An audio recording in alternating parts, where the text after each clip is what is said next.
Senhor Deus e Pai amado, nós agradecemos ao Senhor por tudo que nós ouvimos nessa noite de narrativa da Tua Palavra quanto ao cumprimento da Tua maravilhosa promessa. Nos enviastes o Messias, o Cristo, o Teu Filho, para nos salvar. E nós queremos, ó Pai amado, nesse momento, nos colocar diante do Senhor, clamando com toda a intensidade do nosso coração. Fale aos nossos corações, Senhor. Que o Teu Espírito tenha liberdade de aplicar a Tua Palavra às nossas vidas. Não permitas que absolutamente nada nos impeça nesse momento de ouvir a Tua voz.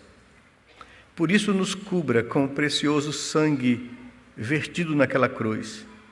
Perdoa os nossos pecados, ó Senhor. Lava-nos das nossas iniquidades. Não permitas que esses pecados ou iniquidades nos impeçam de ouvir a Tua voz. Tenha misericórdia e use de graça para conosco nessa noite. Também passe por cima de todas as limitações humanas na exposição da Tua Palavra.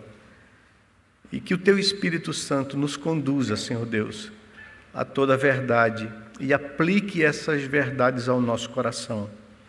Nós pedimos isso, confiados nos méritos do nosso Redentor, do nosso Salvador, do amado da nossa alma, a quem queremos prestar nessa noite toda adoração, toda honra e glória. É o que nós te pedimos em nome de Jesus, pelos méritos da cruz de Cristo. Amém, Pai amado. Amém, Senhor Deus. Então, amados irmãos, após ouvirmos as narrativas dos textos de Lucas e de Mateus acerca do nascimento de Jesus, do cumprimento da maravilhosa promessa de Deus, eu gostaria de convidá-los a ir a outro evangelho, o Evangelho de João, capítulo 1, e colocarmos a nossa atenção nos 14 primeiros versos do capítulo 1 de João.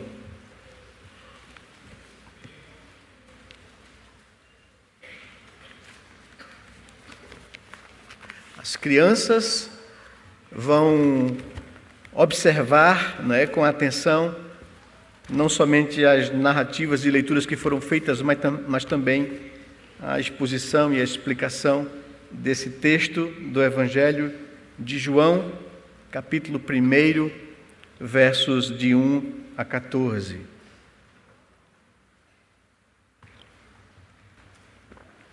Ouçamos o que diz a palavra de Deus, meus irmãos. No princípio era o Verbo, e o Verbo estava com Deus, e o Verbo era Deus. Ele estava no princípio com Deus. Todas as coisas foram feitas por intermédio dele, e sem ele, nada do que foi feito se fez. A vida estava nele, e a vida era a luz dos homens. A luz resplandece nas trevas, e as trevas não prevaleceram contra ela. Houve um homem enviado por Deus, cujo nome era João. Este veio como testemunha para que testificasse a respeito da luz, a fim de todos virem a crer por intermédio dele. Ele não era a luz, mas veio para que testificasse da luz, a saber, a verdadeira luz, que vinda ao mundo, ilumina a todo homem. O Verbo estava no mundo. O mundo foi feito por intermédio dele, mas o mundo não o conheceu. Veio para o que era seu, e os seus não o receberam. Mas a todos quantos o receberam, deu-lhes o poder de serem feitos filhos de Deus, a saber, aos que creem no seu nome, os quais não nasceram do sangue, nem da vontade da carne, nem da vontade do homem, mas de Deus. E o Verbo se fez carne e habitou entre nós, cheio de graça e de verdade. e vimos a sua glória, glória como do unigênito do Pai. Que texto maravilhoso! Essa narrativa belíssima do Evangelho de João. E o que nós celebramos nessa noite, o que nós comemoramos nessa noite, aqui em culto de gratidão a Deus, o que realmente é celebrado no Natal? Eu queria lançar essa pergunta para a nossa reflexão nessa noite, para que nós pudéssemos tentar entender e observar e buscar na palavra de Deus resposta a esses questionamentos, visto que a nossa sociedade cristianizada, ocidental, colocou tantos elementos que deturpou o valor dessa celebração. A narrativa dos evangelhos de Mateus e de Lucas, acerca dos acontecimentos que envolveram o cumprimento da maravilhosa e tão aguardada promessa a respeito do nascimento de Jesus, o Messias de Israel, é, na verdade, a história sobre a graça de Deus, a manifestação dessa graça que foi prometida desde a queda no Éden, o anúncio progressivo de como Deus faria isso e, enfim, a execução da promessa, o cumprimento da promessa. O escritor do nosso texto, João capítulo 1, verso de 1 a 14, foi um dos 12 discípulos escolhidos por Jesus para segui-lo, para aprender dele e cumprir a missão que lhe seria entregue após Jesus cumprir o que veio fazer. João é o seu nome, irmão de Tiago, pescadores, filhos de Zebedeu, conhecido depois como o apóstolo amado, escritor de 5 dos 27 livros que compõem o Novo Testamento. Evangelho de João, 3 cartas abertas às igrejas e o Apocalipse. É esse o autor desse evangelho. Escreveu todos esses textos na segunda metade do primeiro século da era cristã, já na sua idade avançada, deixando registrado tudo aquilo que ele ouviu, que ele aprendeu, que ele observou, e, por fim, também o Apocalipse como uma revelação especial de Deus, desse Cristo ressurreto, que lhe trazendo conforto, ele era já o último dos apóstolos, todos os demais já haviam padecido sofrimento, perseguição e morte. Ele era o único em vida. E Deus, e preocupado com o futuro das igrejas, que estavam sofrendo uma ferrenha perseguição do Império Romano, preso e exilado numa ilha, no Mediterrâneo, a ilha de Pátimos, recebe de Deus a revelação do Apocalipse, trazendo consolo a ele e à igreja, reafirmando que a igreja está na mão do Senhor e a história está na mão do Senhor, e todo aquele sofrimento e perseguição cumpria um propósito e um fim que não fugia ao controle de Deus. É esse o autor do Evangelho de João, que nos traz na sua introdução essa apresentação de quem é o Cristo. Ele é quem registra na apresentação de seu Evangelho esse testemunho acerca de quem era Jesus, o Cristo de Deus, o Messias de Israel. Ele fez esse registro com um objetivo, que as pessoas crescem que Jesus era o Cristo, o Filho de Deus. Ele coloca isso de forma clara. E eu convido vocês a aprender o que esse texto quer nos ensinar sobre Jesus e sobre o Natal. Em primeiro lugar, João nos convida a meditar sobre quem é Jesus. E eu queria convidá-lo nessa noite a fazer essa reflexão, a meditar no seu coração sobre essa data que se comemora de forma festiva no Ocidente, para que você possa entender o seu real significado e para que você não possa incorrer no erro desse misticismo que se encontra em nossos dias, desse cristianismo humanista que acha que uma aura se estabelece sobre a humanidade de bondade. Eu queria que nós pudéssemos olhar O que é que João nos apresenta? A que ele nos convida a meditar sobre quem é Jesus? O apóstolo chama Jesus de o Verbo. E nos diz 5 coisas sobre ele. Em primeiro lugar, ele diz que Jesus é eterno. Observe o verso 1 e 2 comigo, do capítulo 1 de João. No princípio era o Verbo, e o Verbo estava com Deus, e o Verbo era Deus. Ele estava no princípio com Deus. Ele é eterno. Ele já existia antes de todas as coisas. É isso que ele está declarando aqui. Antes de vir ao mundo como uma criança, ele já existia antes. Ele estava no princípio, quando a triunidade divina resolveu criar todas as coisas. Então ele é eterno, ele é antes do Cronos, ele é antes da existência da história humana, ele é antes de todas as coisas. Ele estava com Deus nesse tempo, nesse momento onde nada existia. Aquele não era alguém comum como nós. É a primeira afirmativa de João e que ele nos convida a refletir sobre isso. Estou falando de alguém que esteve entre nós, mas que viveu antes de nós, que era antes de nós. Ele é eterno. Ele também afirma que Jesus é divino.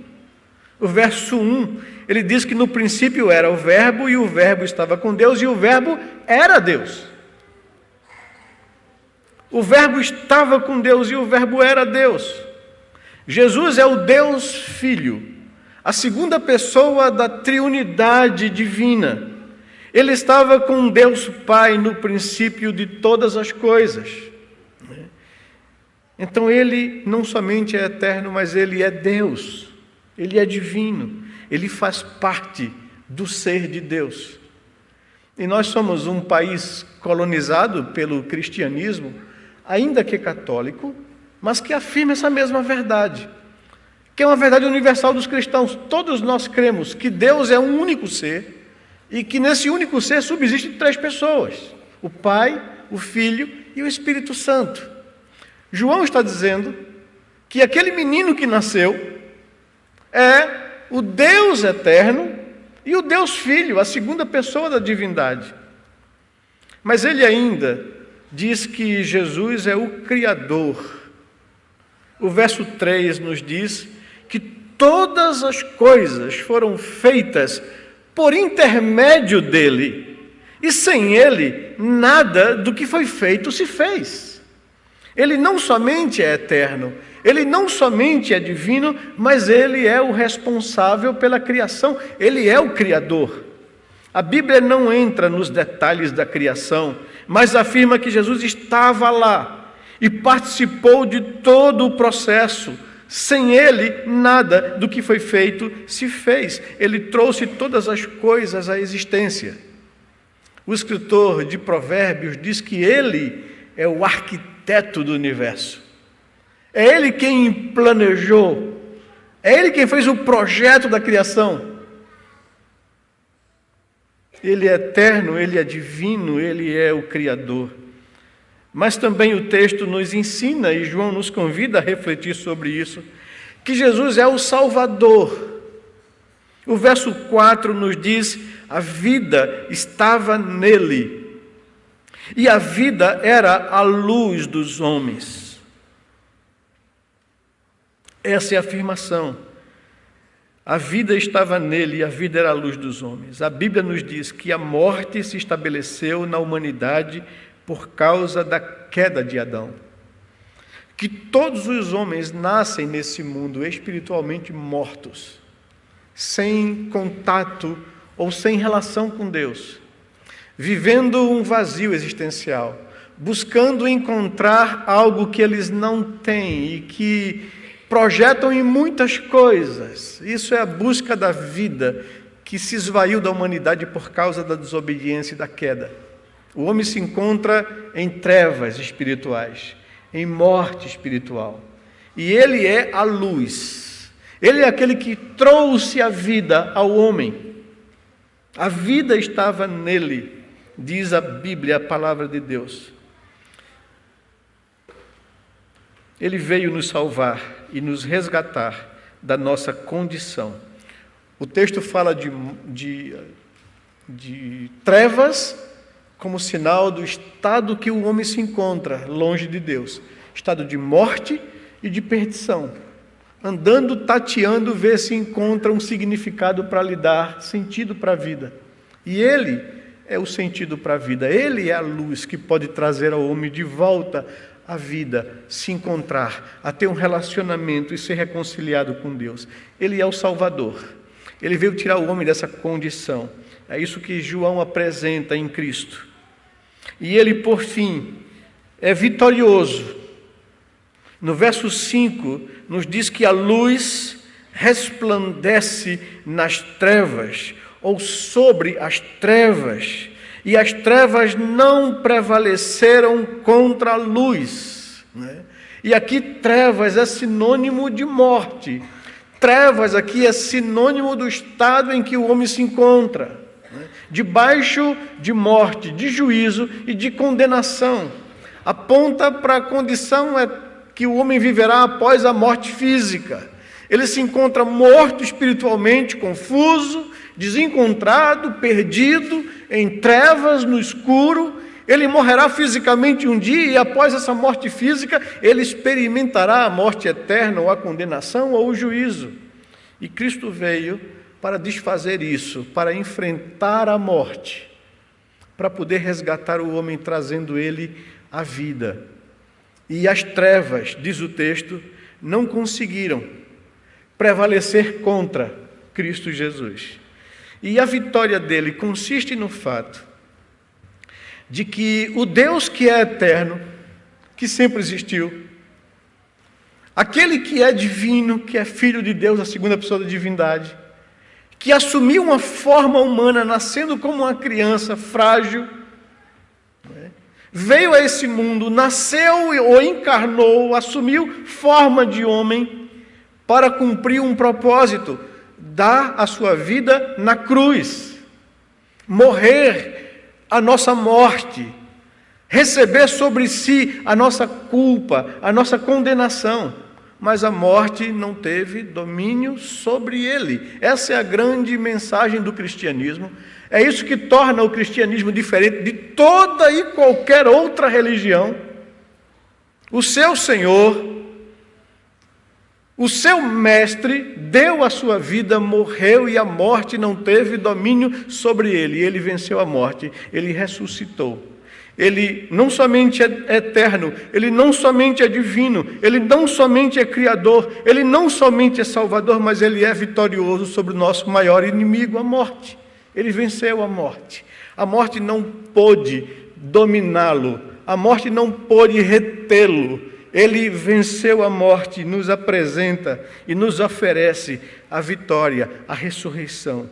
Ele veio morrer em nosso lugar, mas a morte não teve poder sobre ele. Paulo afirma, escrevendo aos Romanos no capítulo 6 isso. A morte não conseguiu retê-lo. Ele saiu vitorioso, ele venceu a morte. Ele ressuscitou, ele trouxe de volta a vida, como possibilidade ao homem caído, a todo aquele que crê. Essa é o convite, o primeiro convite de João, a que meditemos sobre quem é Jesus, quem é o Verbo de Deus, quem é o Logos, a promessa de Deus, que foi entregue ao homem quando ele pecou e que agora estava sendo cumprida a promessa do Filho de Deus nascer. Mas, em segundo lugar, João nos convida a crer no que a Bíblia diz sobre Jesus, sobre quem é Jesus. Não somente a meditarmos sobre isso, não somente a procurarmos entender o Evangelho, ou a história, ou a narrativa do nascimento do Filho de Deus, do que isso significa para a humanidade, não somente entendermos isso, mas crer nisso. Esse é o convite de João, que nós creiamos no que a palavra diz sobre Jesus. No texto, João chama ou apresenta 3 testemunhas a respeito de Jesus. Primeiro ele fala de João, o Batista, no verso 7 e no verso 6 e no verso 7. Ele diz que houve um homem enviado por Deus, cujo nome era João. Este veio como testemunha, para que testificasse a respeito da luz, a fim de todos virem a crer por intermédio dele. Abra a sua Bíblia em Lucas capítulo 3, por favor, um livro antes do Evangelho de João, é o Evangelho de Lucas. Olha o capítulo 3 de Lucas, o que o verso 1 ao verso 6 nos apresenta acerca desse, que João, o apóstolo, testemunha acerca dele, do João o Batista, um outro João, que foi levantado por Deus com esse propósito de testemunhar acerca do nascimento de Jesus, de preparar as pessoas para a vinda do Messias. Diz o verso 1 do capítulo 3 de Lucas, que no 15º ano do reinado de Tibério César, sendo Pôncio Pilatos governador da Judéia, Herodes, tetrarca da Galileia, seu irmão Filipe, tetrarca da região da Itureia e Traconites, e Lisânias, tetrarca de Abilene, sendo sumos sacerdotes Anás e Caifás, veio a palavra de Deus a João, filho de Zacarias, no deserto. Ele percorreu toda a circunvizinhança do Jordão, pregando o batismo de arrependimento para a remissão de pecados, conforme está escrito no livro das palavras do profeta Isaías. Voz do que clama no deserto: preparai o caminho do Senhor, endireitai as suas veredas. Todo vale será aterrado, e nivelado todos os montes e outeiros. Os caminhos tortuosos serão retificados, e os escabrosos aplanados, e toda carne verá a salvação de Deus. João, o apóstolo, nos convida a crer, aplicando para os seus leitores o testemunho do profeta Isaías, que Deus disse que levantaria um, que prepararia o caminho do Messias. E ele está apontando para João, o Batista, filho de Zacarias, que foi quem Deus levantou para anunciar a Israel: preparai o caminho, porque o tempo está próximo, Deus cumprirá a promessa e enviará o Messias. Ele veio ao mundo dizer que Jesus é o Messias enviado. Deus o havia designado para preparar o caminho e dar testemunho sobre ele. Mas João apresenta um outro testemunho além de João o Batista. Ele diz que o próprio Deus revelou-se, o próprio Deus encarnou. Todos viram que lidaram com ele a glória dele. Todos viram a conduta dele, o caráter dele, os milagres dele, os ensinos dele. A glória de Deus se manifestava nele próprio, na pessoa de Jesus. Diz os versículos de 10 a 13, que o Verbo estava no mundo. Aquele que era Deus, que era eterno, que era divino, estava no mundo. O mundo foi feito por intermédio dele, mas o mundo não o reconheceu. Veio para o que era seu, e os seus não o receberam. Ele estava no mundo, presente entre nós. Diz o verso 12: mas a todos quantos o receberam, deu-lhes o poder de se tornarem filhos de Deus, a saber, aqueles que creem no seu nome, os quais não nasceram da carne, nem do sangue, nem da vontade da carne, nem da vontade do homem, mas de Deus. A fé em Jesus é um presente do próprio Deus. O apóstolo Paulo diz que nós somos salvos pela graça, mediante a fé. E isto, a fé, não vem de vós, é dom de Deus, é um presente que Deus concede àqueles a quem Ele ama. E se você está aqui nessa noite, se você tem essa confiança em Cristo Jesus, se você colocou nele as suas esperanças, se Ele é de fato teu Senhor, você é uma pessoa privilegiada, porque a você foi revelada a graça de Deus. Deus te concedeu a fé para que você coloque em Cristo a sua confiança e não em você mesmo, e não em outra coisa, religião ou pessoa. Isso é um presente de Deus. Quando cremos no Senhor, algo sobrenatural aconteceu em nosso coração. O novo nascimento. Somos transformados pelo próprio Deus. Não é da vontade do sangue, não é da vontade da carne, não é da vontade humana, mas de Deus, diz o texto. E por fim, além de João o Batista, além do próprio Deus, que encarnou e que foi visto a sua glória, os apóstolos. O verso 14, o texto nos diz que o Verbo se fez carne e habitou entre nós. Nós, aqueles que vivemos com Ele, nós, aqueles que testemunhamos dEle, cheio de graça e de verdade, e nós vimos a sua glória, glória como do unigênito do Pai. Nós somos testemunhas dessas coisas. O Senhor Jesus, após cumprir a sua missão, após ressuscitar da morte, aparece a esses 12, aparece aos discípulos e lhes entrega a missão. Vão, vivam a vida de vocês, saiam pelo mundo, por todos os lugares do mundo, testemunhem dessa verdade. Apresente para as pessoas o Evangelho, o grande amor de Deus em ter dado o seu Filho. Vocês serão testemunhas dessas coisas. João Batista, o próprio Deus, agora os apóstolos, estavam ali e saíram pelo mundo para relatar como testemunha. Eles que andaram com Ele, que comeram juntos, que viram o seu poder e a sua glória. 2000 anos isso se passaram disso. Estamos nós aqui. E várias outras igrejas que nessa época louva a Deus e agradece a Deus e traz à memória a grande prova de amor de Deus para conosco quando enviou seu Filho como homem para nos libertar e nos salvar da nossa culpa e pecado. Porque aquelas pessoas saíram pelo mundo para testemunhar. E essa mensagem se multiplicou. E o Espírito Santo, que capacita os cristãos a anunciarem com ousadia essas verdades, fez com que essa obra acontecesse pelo mundo de então. João não somente nos convida a meditar nessas verdades, não somente nos convida também a crer nessas verdades, mas nos convida a admirar o nascimento de Jesus, a grande demonstração e prova do amor de Deus. A mensagem do Natal, do nascimento do Filho de Deus, é maravilhosa, é extraordinária. Ela fala do grande amor de Deus para conosco.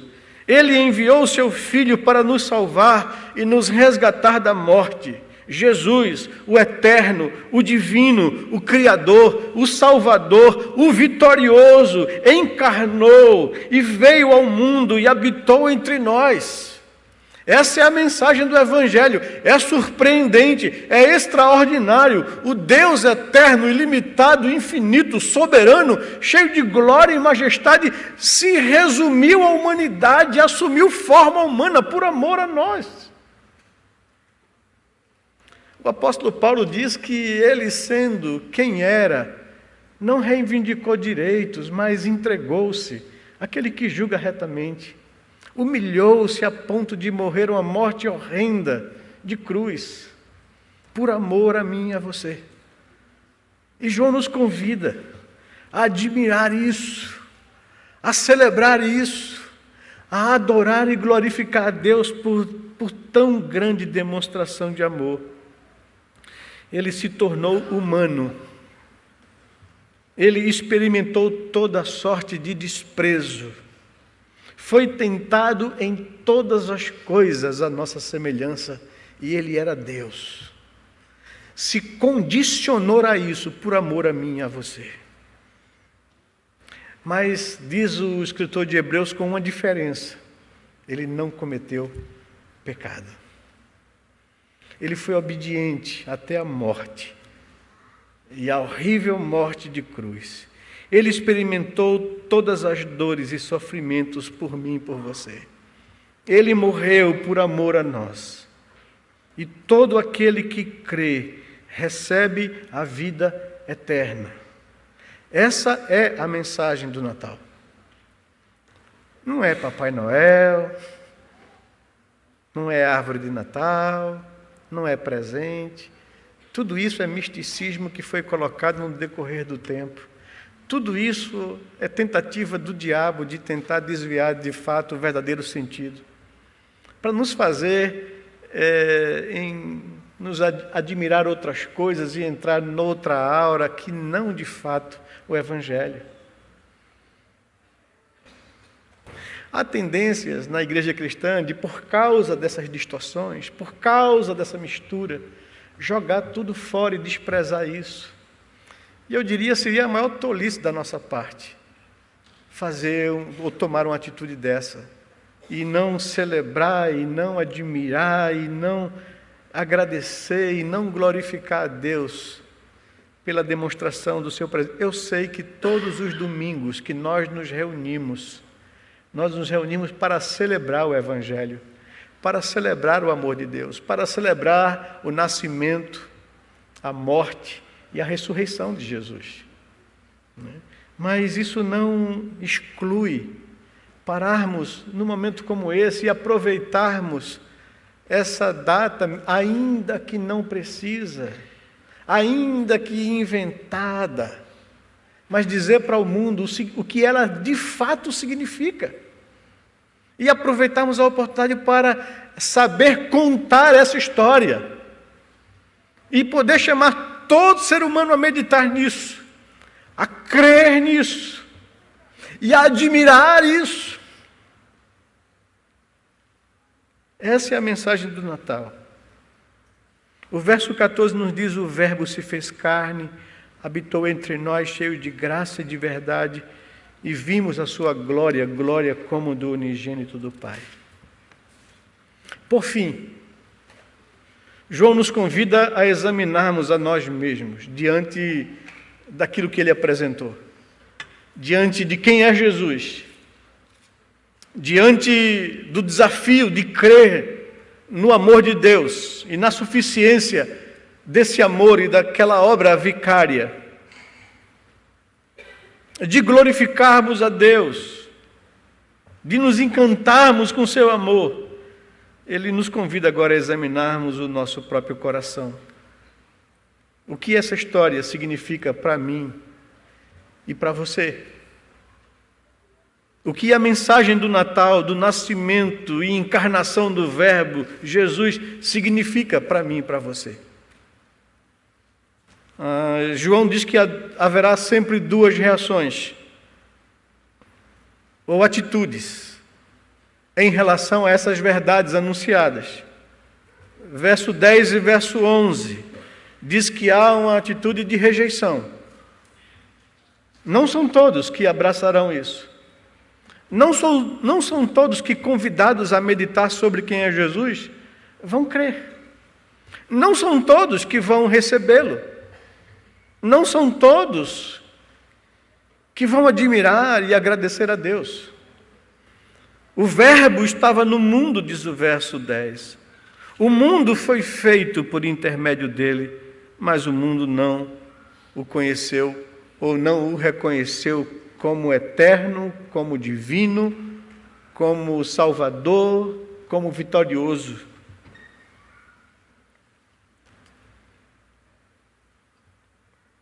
Veio para o que era seu, e os seus não receberam. Na narrativa, uma das narrativas que nós tivemos aqui de Mateus, os magos, que eram sábios, estudiosos, lá do Oriente, de um lugar muito distante das regiões da Mesopotâmia, pelo contato de sua rainha no passado, há séculos atrás, com o reinado de Salomão, tomaram ciência das Escrituras do Antigo Testamento, da revelação de Deus ao povo de Israel, e começaram a estudar isso. os sinais que marcariam a vinda e o cumprimento dessa maravilhosa promessa quando Deus enviaria o rei dos judeus, o Messias de Israel, aquele que se assentaria no trono de Davi. E nesses estudos deles, eles se depararam com um brilho nos céus, que um texto muito indireto, muito ainda não claro, do Antigo Testamento aponta para que uma estrela brilharia no céu anunciando o nascimento. E eles, ao verem aquilo, e ao examinarem, disseram, é o sinal.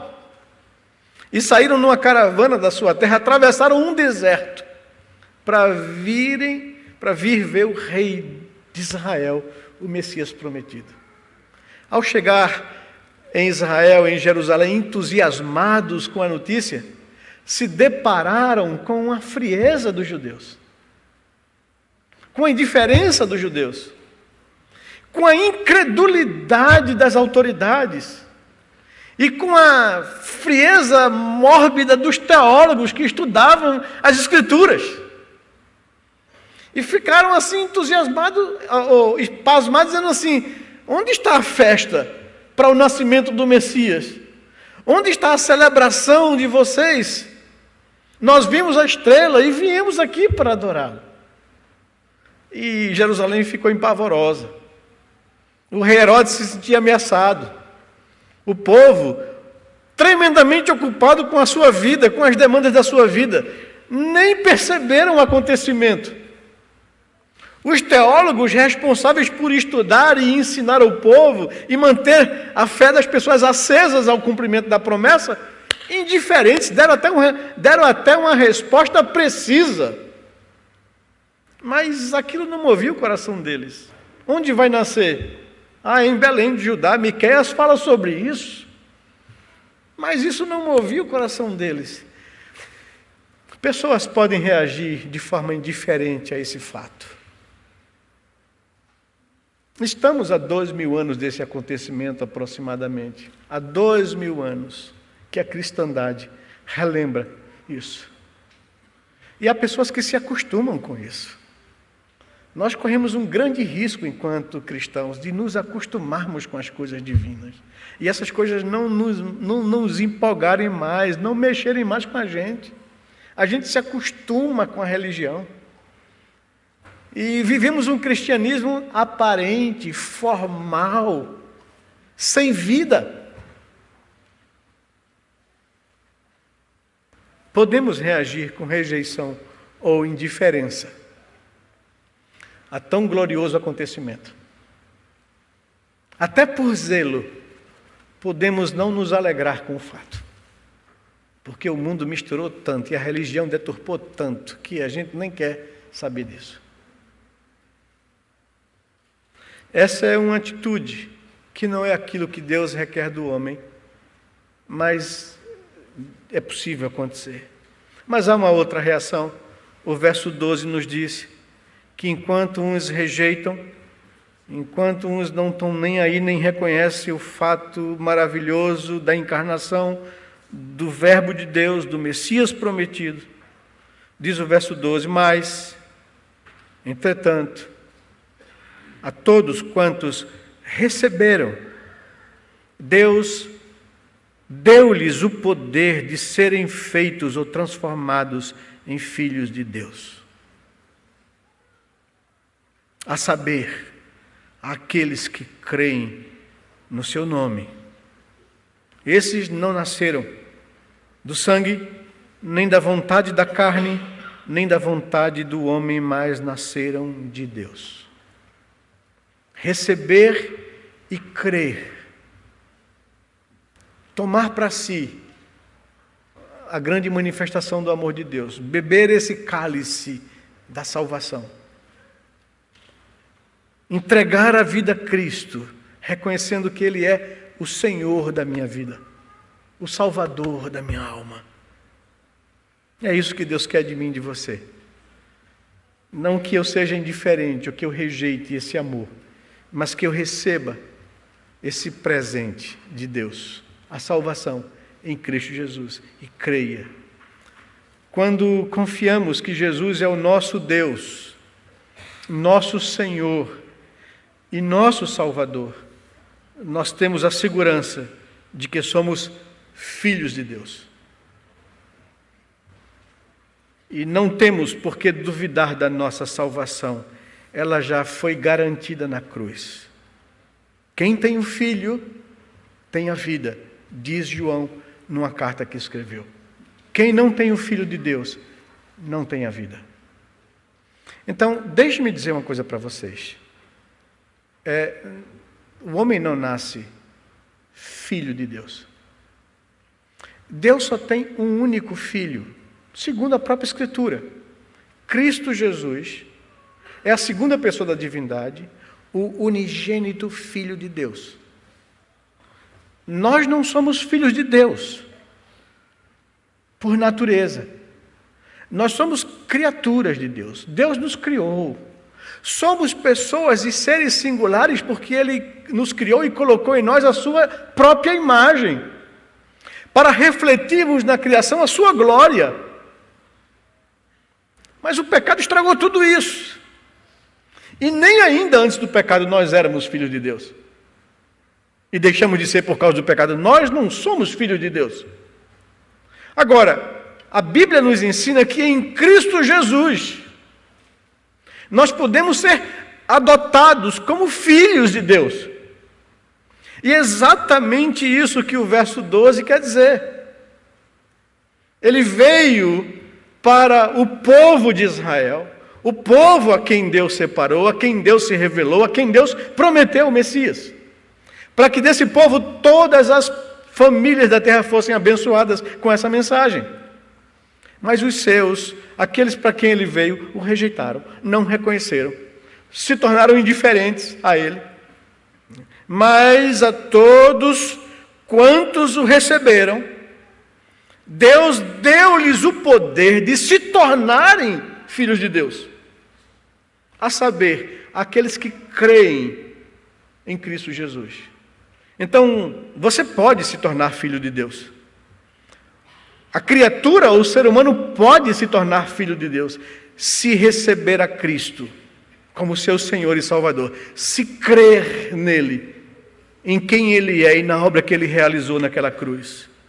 Quando confiamos em Jesus como nosso Deus, como nosso Senhor, como nosso Salvador, nós temos a segurança de que somos ou nos tornamos filhos de Deus pelos méritos de Cristo.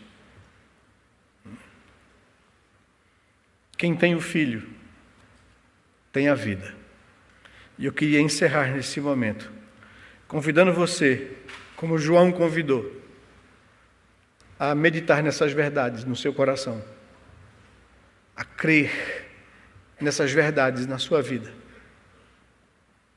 a admirar e contemplar essas verdades,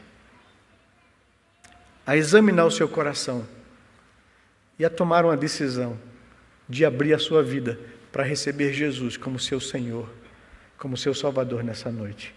Eu queria convidá-lo a que você baixasse a sua cabeça, buscasse ao Senhor nesse momento agora, orasse a Ele com sinceridade em seu coração, colocasse a sua vida diante do Senhor. Há duas reações diante do anúncio dessa verdade do Evangelho.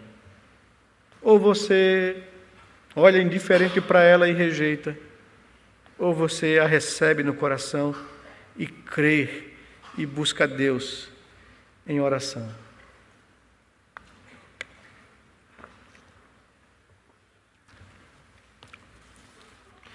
Deus querido e Pai amado, nos achegamos diante do Senhor nessa noite, te adorando, te buscando, prestando um culto que é devido ao Teu nome, nos relembrando da narrativa da Tua Palavra que fala do cumprimento dessa promessa maravilhosa, da manifestação do Teu grande amor por nós. Somos convidados a olhar para a Tua Palavra por essa apresentação que o apóstolo João abre o seu Evangelho, anunciando quem é o Verbo, quem é Jesus, o Filho de Deus, o Messias encarnado.